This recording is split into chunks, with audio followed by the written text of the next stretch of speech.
Linda Sarsour, I'd like to change gears a little bit, talk about the Democratic race, and especially what happened in Michigan recently in the primary, the surprise win of Bernie Sanders. And Michigan has a large Muslim community. And your sense of what happened there and how the Muslim community responded to the race between Hillary Clinton and Bernie Sanders?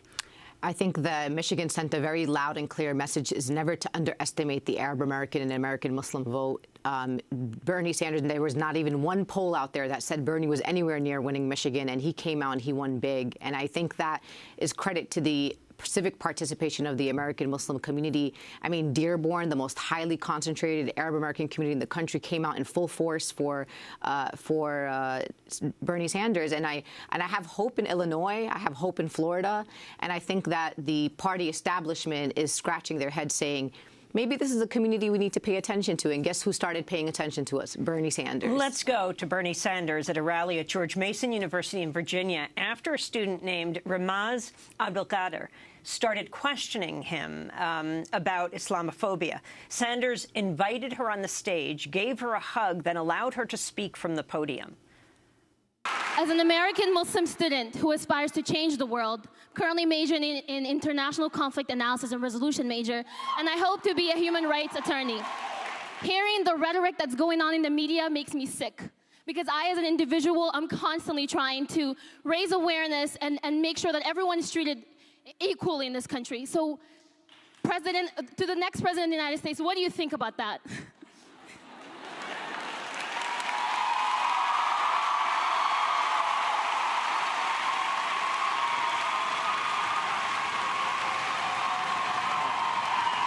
This is what I think.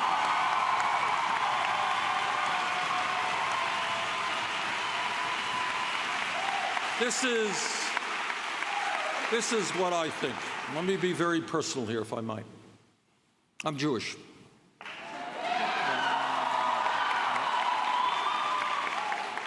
My father's family died in concentration camps. I will do everything that I can to rid this country of the ugly stain of racism, which has existed for far too many years. Linda Sarsour, and as you said, I mean, he was talking there in Virginia, but Dearborn, the largest Arab American population in the country, voted overwhelmingly for a Jewish democratic socialist. I mean, it broke down stereotypes that I think should never have existed, that the Arab American and Muslim community wouldn't actually vote for the first Jewish president of the United States, and he's carrying the Muslim vote across the country. I think in New York we might surprise, maybe we won't take it, but we'll surprise the establishment. And I'll tell you, it's not just in Virginia. He was in Tampa. He allowed Muslims to be surrogates and speak at a large rally with about 10,000 people. He's been meeting with people from multiple segments of the Muslim community. He's finally saying, you're part of this our community. You're part of our nation. I want to hear what you have to say. That's all we're asking for. Mohammed Al-Biari, your response to this kind of Arab American support for Bernie Sanders? Well, my response as a Republican is obviously I'm a little disappointed because I would rather have these Arab Americans voting as that community was doing, 12 years ago or so, more towards the Republican Party. But it's not really just their fault. I think the Republican Party, during the previous reign of Michael Steele, I went through the surrogate training program at the RNC. There was a big effort to try to expand the base, to grow the party, bring in a lot of diversity and inclusion. And I saw a lot of outreach in the Arab American, Muslim American community back then.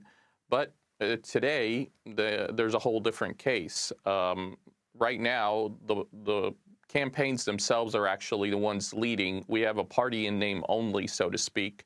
Mm-hmm. Most of what's generally called establishment party structures across the country in the GOP are not in a position to really do anything. They're just kind of sitting on their hands and waiting for this big food fight to end at the national level between the presidential campaigns. And the Arab American community does not really have an opportunity to plug in to these campaigns at the moment.